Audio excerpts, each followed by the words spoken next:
Hi, Paul Donovan here, avtechnician.ca, your channel for tips and tricks for AV technicians. Welcome back. You know, it's always interesting when you go to events that the simplest tools are the ones that can cause us grief. PowerPoint, while it is relatively a simple task, is one of the ones that can throw us off slightly when we need to use it. So I'm going to be asking in this video and a couple of parts thereafter, do you need to be a PowerPoint Pro in order to do AV Technician? We'll deal with that as we go. Okay. If you like this video, give me a thumbs up. Don't forget to hit subscribe so you can keep up with this channel. And don't forget to comment. I do welcome your comments, and oftentimes the comments are very nice to see. So we're going to take a look at this, the question, do you need to be a PowerPoint professional? The simplest answer is no, but you do have to have a few basics. Now, I'm not talking about creating a PowerPoint from scratch. No, that's not even where I'm headed. What I'm doing in this video and future videos is I'm going to work backwards.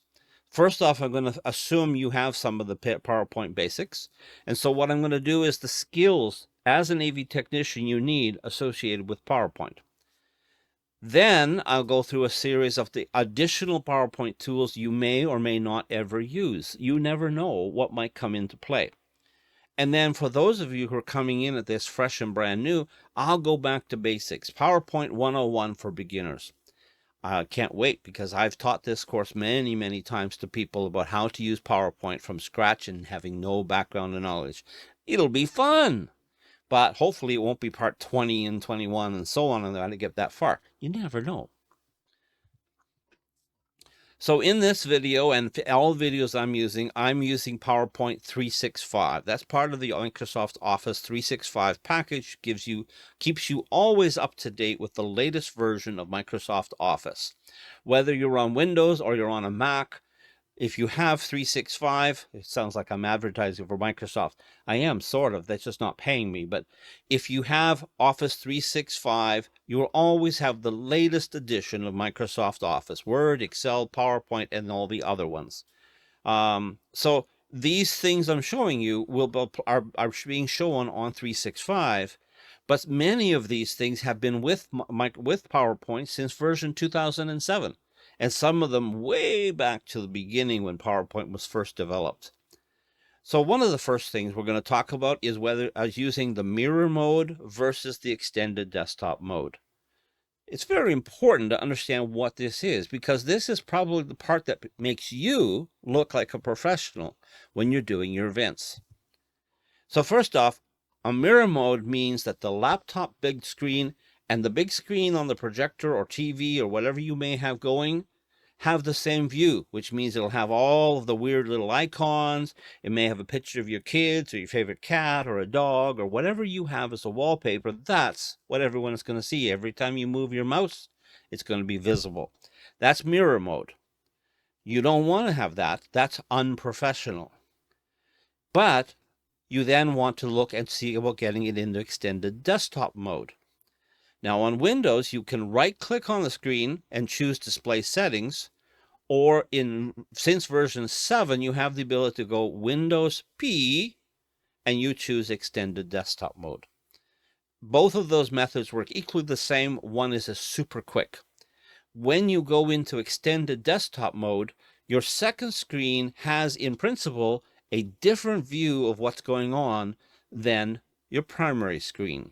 And that's what you, as an AV technician professional, want to see. Is you want to see that extended desktop, the second monitor, what you want to see as a professional, you want that extended desktop, the projector, the big screen, to be showing something different than your dirty old desktop full of icons that you should have cleaned up a long time ago.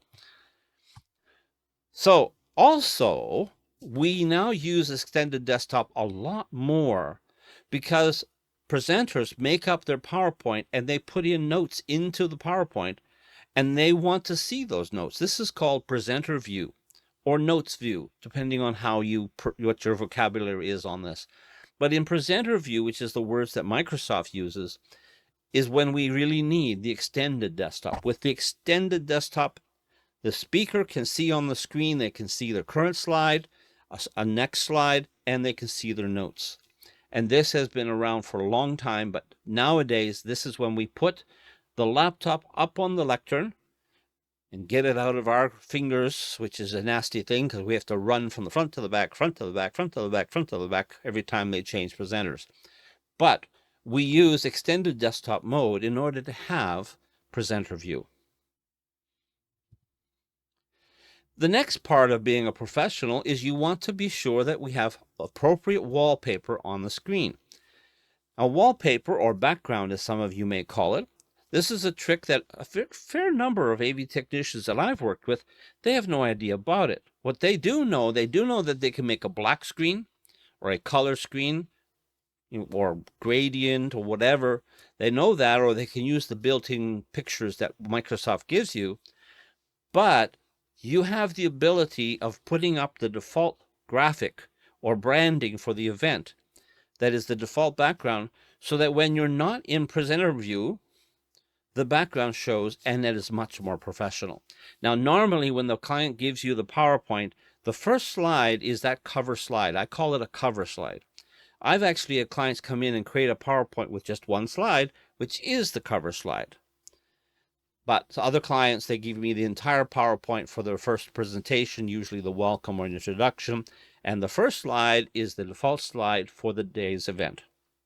This is the slide you want to find a way to get to be the wallpaper on your computer.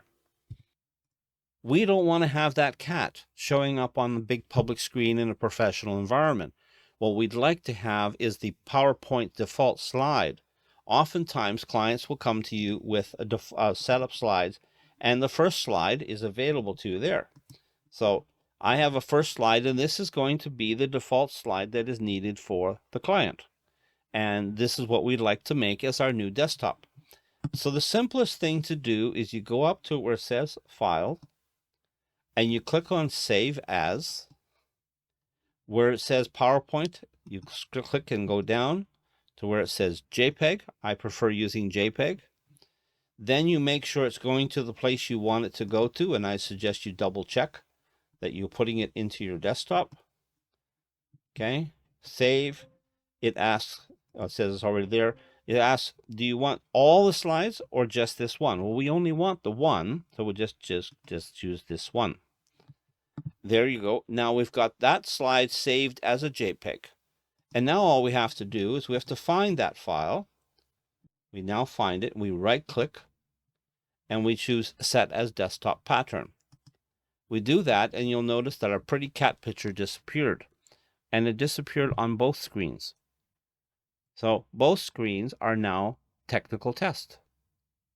See that? So this is the way we set this as our default slide. And this is what means that we always have a graphic on the screen that is professional and available to be viewed at all times. So why do you do this? Well, I think I mentioned already. We want to be professionals. Aha, I have said that already, haven't I? A few times already in this video. We want to make our event look professional. And having the default slide up on the screen, in the big screen, and not our icons, well, that is just more professional. Better than your pet dog or cat or a logo or a competitor or whatever. It's better that you have the event's information right there where you want it. So that whenever you're not in a presenter mode, the people will see this default slide on the extended desktop. Now, there's another part of this whole thing. I started from the main desktop, and I right-click on the taskbar at the bottom. It pops up with two things. You want to choose taskbar setting.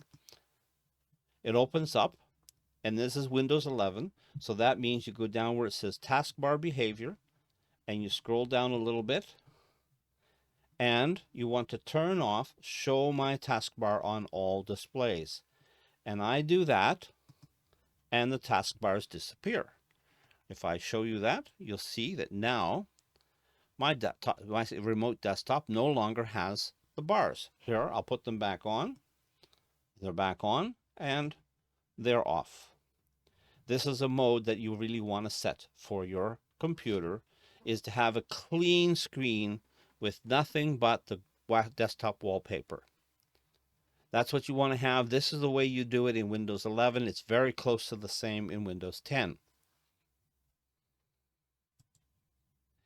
All right, I've rambled on here for quite a bit here.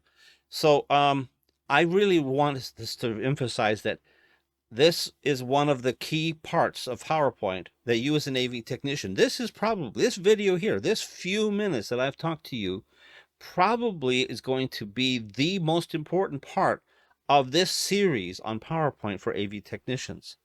You could probably never watch the other, oh, don't do that. Watch them all, please.